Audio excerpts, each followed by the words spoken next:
I had said yes to a great many wrong things in my life, so when I stepped forward in my sister's place and said it again, my voice did not even shake. That is the part people never understand about sacrifice. They imagine it loud, a cry, a flung body, a noble speech.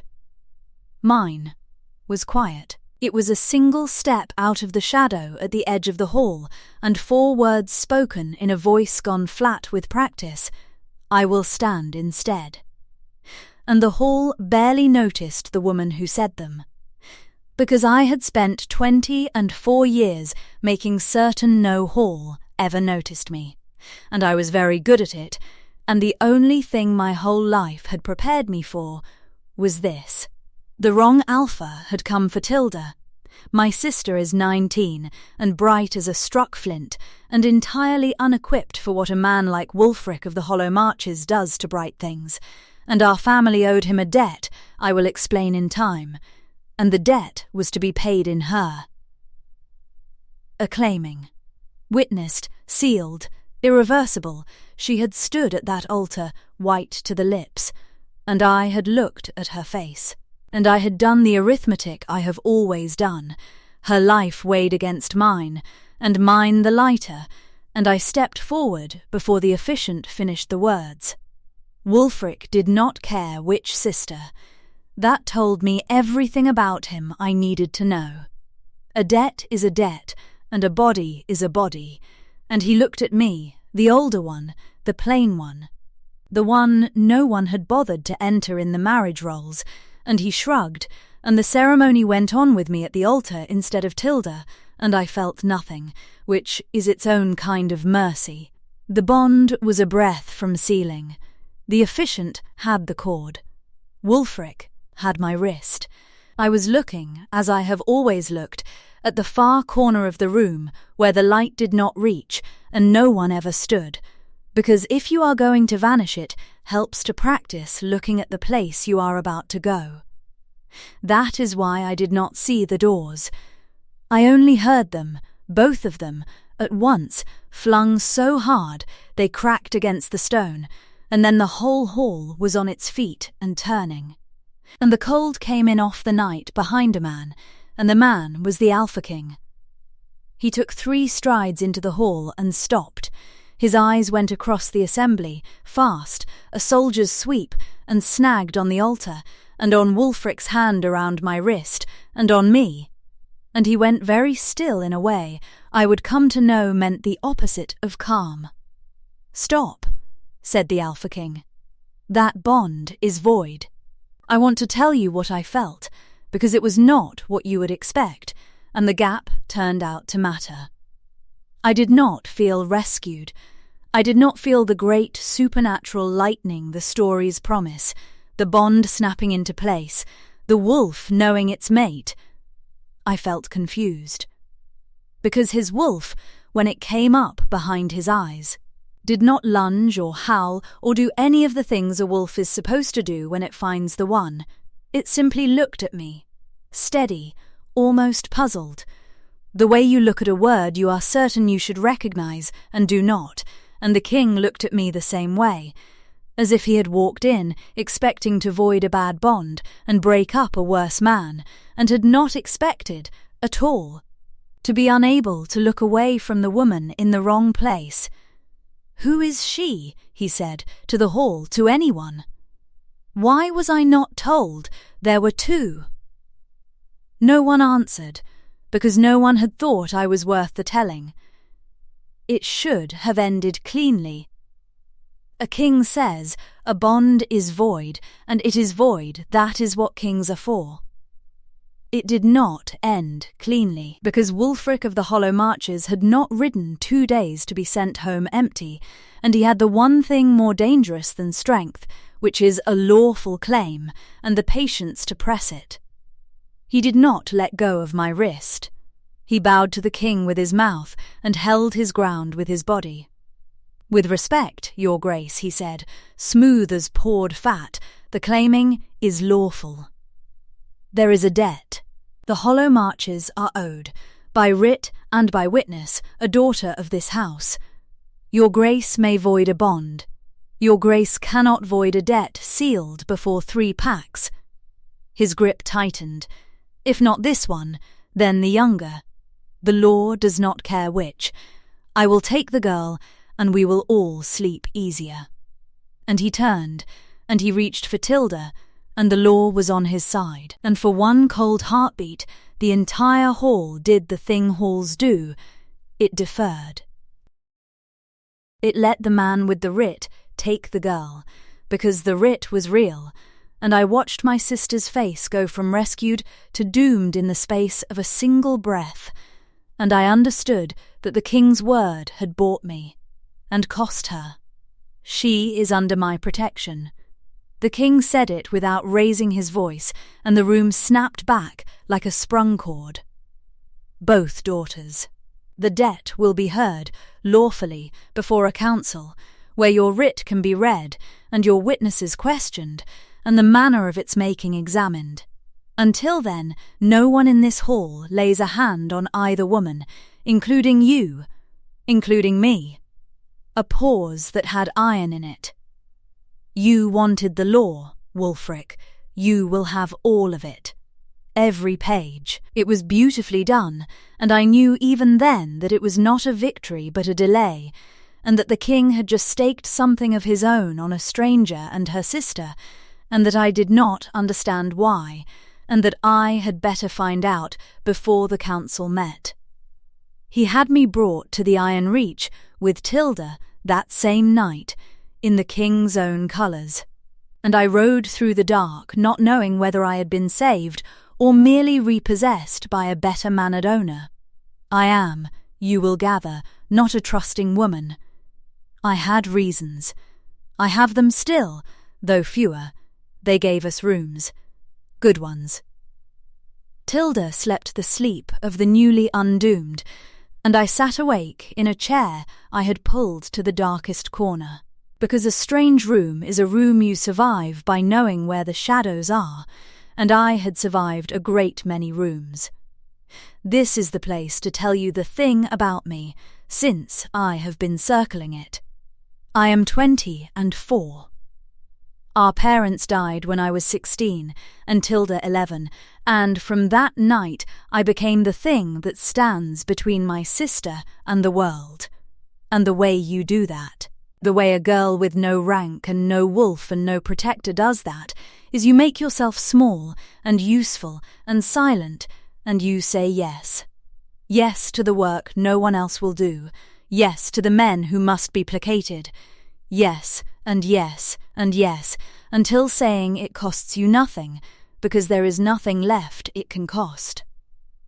I had not been entered in the marriage rolls, because I had taken myself out of them, years ago, the way I had taken myself out of everything, quietly, at the edge, where no one looks. I had become unseeable on purpose. It was the only armour I could afford. And now an Alpha King had looked across a crowded hall and seen me, and I did not have the first idea what to do with being seen, except to find the darkest corner of the room and put my back to the wall. The king began courting me the next morning, and he did it so badly that it took me 3 days to realise that was what it was. He sent a letter first. It was 4 lines long, written in a hand like a man building a wall, and it requested, of a woman he had pulled off another man's altar, the honour of my company at the midday meal, and it was signed with his full name and all his titles, as though I might have forgotten which Alpha King I had met. I went because you do not refuse a king, and because Tilda made me, and I found him standing at the head of a table laid for 2, with the rigid correctness of a man who had read about meals in a book. He held my chair. He inquired after my health and my sister's health in the manner of a commander reviewing fortifications. He had clearly prepared topics. It was the worst courtship I had ever been subjected to, and I have been subjected to some that ended in writs. And the entire time the wolf was a problem. The king's wolf, you understand, had reached a conclusion the king had not announced, and unlike its master, it had no gift for hiding things. It lay under the table and put its head on my foot. When the king rose to formally see me to the door, there was a small bow involved. I cannot describe the small bow. The wolf got to the door first and lay across it so that I could not leave and he could not pretend the meal was over. The next day it stole the second letter he had written me, the careful one, and brought it to my rooms itself, damp and folded wrong, having clearly carried it in its mouth across half the keep, and dropped it at my feet with the expression of a creature who has done something helpful and expects to be praised. "He did not mean for you to see that yet," Tilda said, reading over my shoulder. Delighted beyond measure.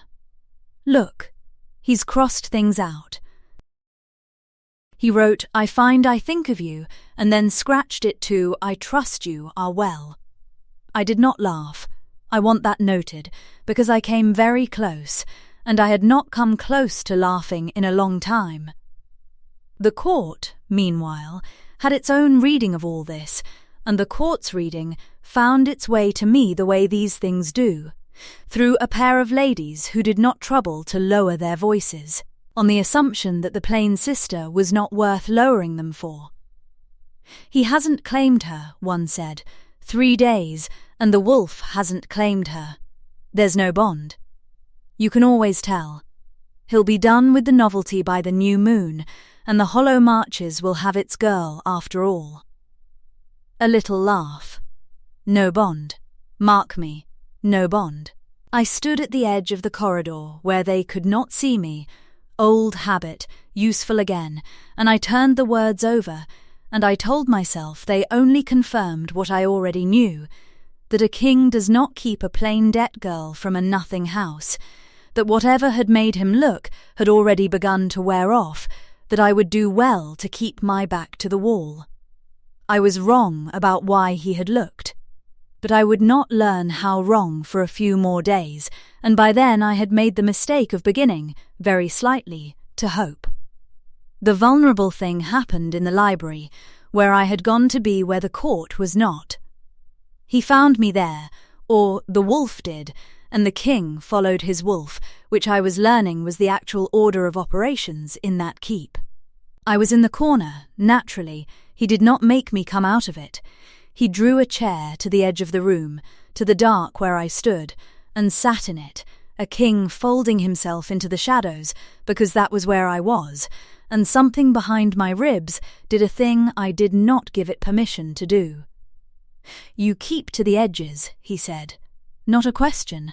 I see more from the edge, and less is seen of me. It has kept my sister alive. I made myself meet his eyes. Why did you do it? Void the bond. You'd never seen me. You owed me nothing." A king who breaks a lawful claiming makes enemies he doesn't need over a woman he doesn't know. The question I actually wanted came out smaller than the rest.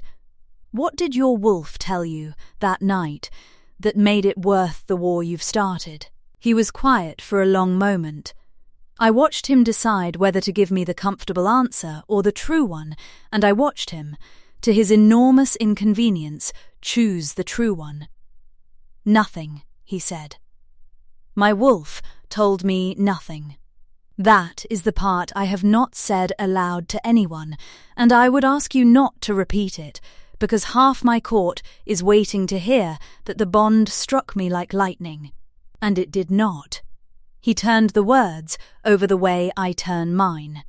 I walked into that hall to settle a border dispute and stop a man I dislike from doing a cruel thing. I expected to void a bond and ride home. And then I saw a woman looking at the corner of the room as if she were already gone from it, choosing to disappear into a life with a man who did not care which sister he ruined, and saying nothing because she had decided her own life was the cheaper one to spend. His jaw moved. There was no bond, Marin. There was no lightning. There was a woman the whole world had agreed not to see, deciding to vanish, and a wolf that for once in its life had nothing to say, and I found I could not allow it. Not for a bond. For nothing. Just because it was true and it was wrong, and I was the one standing there. I did not have a word for what that did to me.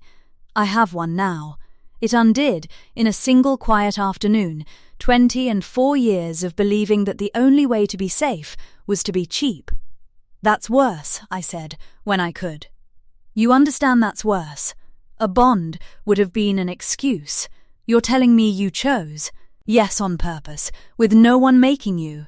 Every day since, he said. Badly. I am aware it is going badly. I have commanded armies, and I have no idea how to ask a woman to dinner without my wolf having to drag her there in its teeth. The corner of his mouth, the one I had started to watch for. I am trying, Marin. That is the whole of what I have. I am trying. If you have come this far with me, through the altar and the writ and the worst courtship in the history of the North, then you know how rare it is, in stories like this, for the magic to step aside and let two people simply choose each other. I think that is worth staying for. So let me ask the small thing while we have a quiet moment, before the quiet ends, as it is about to. Follow along, tap subscribe, leave a light on for the next one. I tell these the way they happen to me, which is to say from the edge of the room where I can see everything and be seen by almost no one. There, now Wolfrick was not finished, and Wolfrick found me alone.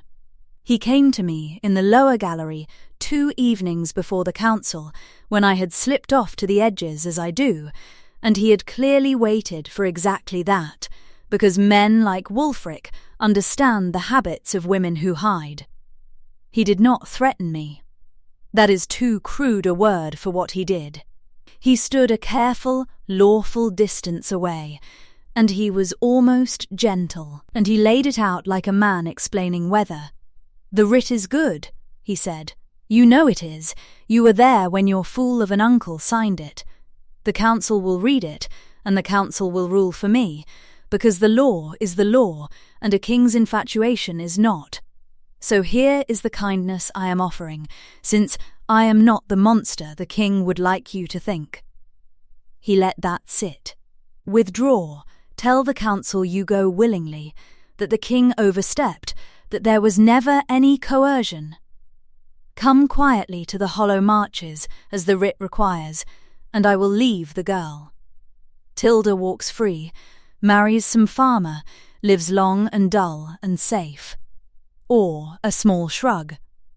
Or you let your king fight me on the law, and lose, and I take the girl, as the writ allows, and you have spent your sister's whole life for 1 fortnight of being looked at by a man who will forget your face by autumn. You have always known how to do the arithmetic, Marin. Do it again. And the terrible thing, the thing I will tell you because I have told you all the rest, is that for 1 moment, in that gallery, in the dark at the edge where I have always lived, it worked. The old machine in me started up. Her life against mine the lighter. Step forward. Say yes. Vanish, I had done it 100 times, and it would be so easy to do it once more, and Tilda would be safe, and I would be back in the only role I had ever been any good at. I very nearly said yes. I went to my rooms instead, and sat in the dark corner all night not deciding, which is its own kind of deciding, and somewhere in the grey before dawn I understood that Wolfrick had just offered me the one thing I had spent my life mistaking for love, which was the chance to disappear for someone else's sake, and that a man I had known 8 days had offered me the opposite, and called it choosing, and meant it. And that I would have to pick. Not between 2 alphas, between 2 whole ways of being a person. The council was the next morning but one, and the night before it, the king did the thing that cost him. His advisers had found him the safe path, the one I overheard them pressing on him through a door I happened to be near. A door is only a door, but I have always known how to stand by them. Pay the hollow marches in coin and borderland. Let Wolfrick save face and go home rich. Let the writ be quietly satisfied without a girl, without a fight, without the King of the Iron Reach standing up in open council and admitting he had voided a lawful claiming on no authority but his own conscience. It was clean. It was sensible. It would cost only money and would let everyone pretend the bond had been real. No, the king said, through the door. Your Grace, if you simply let them believe the bond, I will not stand in my own counsel and lie that a bond made me do it. His voice was very level. I voided that claiming as a man, not as a wolf, not as a mate, not as anything the law gives a king leave to do, as a man who would not watch it happen. If I hide behind a bond now, then I am exactly what Wolfrick called me, a king who overstepped on a whim and dressed it up. I would rather lose the council with the truth than win it with a lie about my own heart. A pause. Read me the law again, the real one. I mean to win this honestly or not at all. I stood on the wrong side of that door with my hand flat against the wood and understood that the most powerful man in the north had just chosen, deliberately and at ruinous cost, to fight for me with the one weapon guaranteed to make him bleed, the truth that no magic had compelled him, that it had only ever been his own choice, exposed and undefended in front of everyone who wanted him to fail. He was trying, badly, publicly, at enormous cost.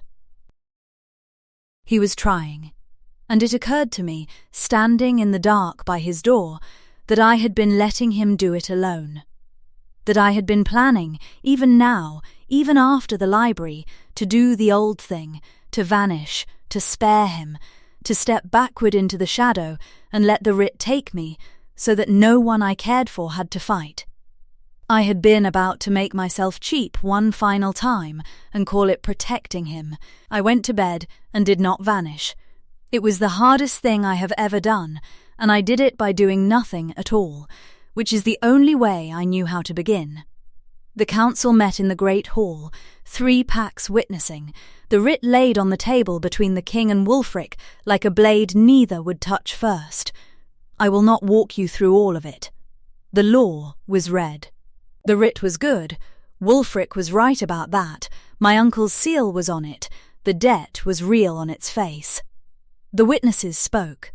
The council leaned, the way halls lean, toward the man with the document, and I watched the king hold the line with nothing but the truth and his own bare standing, refusing every offered exit, and I watched it not be enough. The writ was lawful. A king's conscience is not a defence in a debt court. They were going to rule for Wolfrick. I could see it gathering. And the thing the writ did not say, the thing only I knew, was how it had been made. I had been there. I had watched Wolfrick's men corner my uncle in a bad month, watched the threats, watched the seal forced onto a page my uncle could not read because Wolfrick's man held the candle just so, and read it wrong on purpose. Coercion, fraud in the making of it. I was the witness. I had always been the witness. I am always at the edge of the room. That is the whole point of me. And I had never said a word, because saying words is how you get seen, and being seen is how you get taken, and I had spent my life making certain the writ makers of the world forgot I was standing there. To break the writ, I would have to stop being the woman no one sees. Permanently, in open council, before 3 packs, I would have to walk to the centre of the floor and make every eye in the hall land on me and stay there, and become, forever after, the Omega who defied the hollow marches in the king's own court, a public thing, a known thing, a target with a face. I would be giving up the only armour I had ever owned. There would be no edge to step back into after this. The shadow would not have me again. I have told you I am good at arithmetic. I did it one last time, and for the first time in my life, the numbers came out the other way. I stepped off the edge. I walked to the centre of the council floor, into the light where I had spent 24 years making sure I never stood, and the whole hall turned to find out who would be so foolish, and I let them look. And I did not look at the corner. I looked at Wolfrick. "The writ is lawful," I said, and my voice did not shake, but this time it was not because I felt nothing. The writ is also a lie, and I am the one person alive who watched it made. I was in the room. I am always in the room. You taught me that yourselves, none of you ever once thought the woman at the edge was worth sending out. I turned to the council, to the 3 packs, to the king. I will tell you exactly how that seal got onto that page. And then you will decide whether the law you are about to honour is the law, or only a stronger man's appetite wearing the law's coat. And I told them. All of it. The bad month, the cornered uncle, the candle held just so, the page read wrong on purpose, the threats against a 19-year-old girl. I told it in the flat-practiced voice I had used my whole life for surviving, except that this time I was not using it to disappear. I was using it to be impossible to look away from. The hall did not lean toward Wolfrick any more. He made his last move then, because his kind always does, and it was not subtle. He came off his bench toward me, toward the witness who had just gutted his writ, with his face gone wrong, and there was a moment where the old me would have flinched back toward the wall. I did not flinch. I held the centre of the floor. I had bled for nothing my whole life. I was not going to give up the one piece of ground that had ever mattered. I did not have to hold it alone. The king was already moving, and Garrick, his second, a steady man who had read me the law I needed without my asking, I learned later, on the king's order, had 2 warriors on Wolfrick before he closed half the distance, and the wolf came over the council table in a single black arc, and stood between me and the hollow marches with every tooth it owned, and Wolfrick stopped. Because even appetite knows when it has lost. It was over very quickly after that. A writ proved fraudulent is no writ at all. The debt was struck. Wolfrick was stripped of his standing before the 3 packs for fraud sworn before a council, which is a ruin he will not recover from, and escorted from the Iron Reach to answer for it in his own lands, where I am given to understand his welcome was cold. The law, when it finally got all its pages, did not care for him at all. The king found me afterward, when the hall had emptied and I was still standing in the middle of the floor because I had not yet remembered how to stand anywhere else. "You came out of the corner," he said. He was looking at me the way he had in that first hall, except the puzzlement was gone, and what was under it was not. You were fighting on the wrong field. The law was never going to clear you. Only the truth was, and I was the only one who had it. I found I was shaking, now that it was done, the way I had not let myself shake in years. I have been the witness at the edge of every room my whole life. I decided to be a witness out loud. For once. It cost more than a knife would have. I would like that understood. It is understood. And then the king of the Iron Reach, who had commanded armies and bowed to no one, did a thing I will carry to the end of my life. He did not cross the floor to me. He held out his hand, and he waited, 3 paces off, the distance he always kept, a hand offered and not taken until I chose to take it, because after a lifetime of being reached for and grabbed and claimed, he was going to make certain that the one time it mattered, I came to him. I crossed the floor. I took his hand. I will not tell you about the kiss, except to say that there was no bond in it, no magic, no lightning doing the work for either of us, only two people who had each separately in the dark decided, and that it was the first thing I had ever chosen entirely for myself, with no one's life on the scale but my own.